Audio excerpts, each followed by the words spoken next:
মুখ্যমন্ত্রীর নির্দেশ মতো বাজ পড়ে মালদায় মৃত 11 জনের পরিবারের পাশে দাঁড়ালো মালদা জেলা প্রশাসন।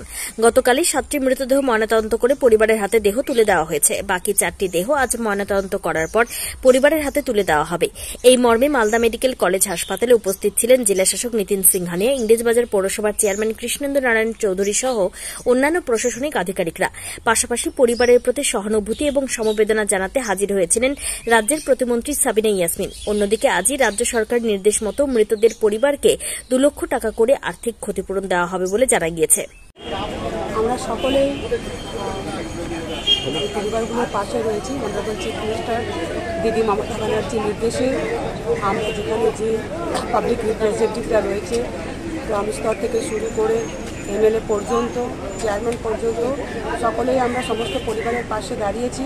এবং এখন এই মুহূর্তে আমরা মেডিকেল কলেজে আছি। কয়েকটা বডি, আমাদের 4-5টা বডি এখনও ছাড়া হয়নি, পোস্টমর্টম হয়নি, হয়ে এসছে আর কি, একটা আমাদের বেরোচ্ছে। সর্বতভাবে পরিবারগুলোর পাশে আমরা রয়েছি এবং সরকারিভাবেও যেরকম যে সহযোগিতা পাওয়া দরকার আছে আমরা সমস্ত সহযোগিতা করব।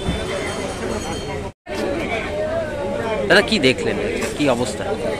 গতকালকে সন্ধ্যায় যে বৃষ্টি হয়েছিল, সে পর্যায়ে মালদা জেলার বিভিন্ন প্রান্তের প্রায় 11 জন একেবারে স্কুল পড়ুয়া থেকে শুরু করে নবদম পত্রী থেকে শুরু করে কৃষক মানুষ, বয়স্ক মানুষ পর্যন্ত মারা গেছে।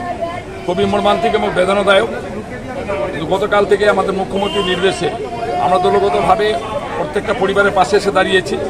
কালকে রাত্রে পোস্টমর্টম ব্যবস্থা করা হয়েছিল, প্রশাসনের পক্ষ থেকে করা হয়েছিল, সেটা পোস্টমর্টমকে বাড়ি পাঠানো হয়েছে। আমাদের লোকেরা তাদের সাথে আছে, আজকে কিছু পোস্টমর্টম ওখানে হচ্ছে, আমরা তাদের সাথে আছি।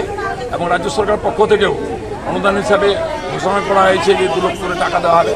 এবং আমরা তৃণমূল কংগ্রেসরাও যারা আছি এখানে মালদা, আমরাও এই শোকার্ত পরিবারের পাশে দাঁড়িয়ে তাকে সমস্ত ধরনের সহযোগিতা করার চেষ্টা করছি। বলা যেতে পারে মালদা জেলা একটা বড় দুর্ঘটনা। বজ্রাঘাতে প্রায় 11 জন মারা যায়।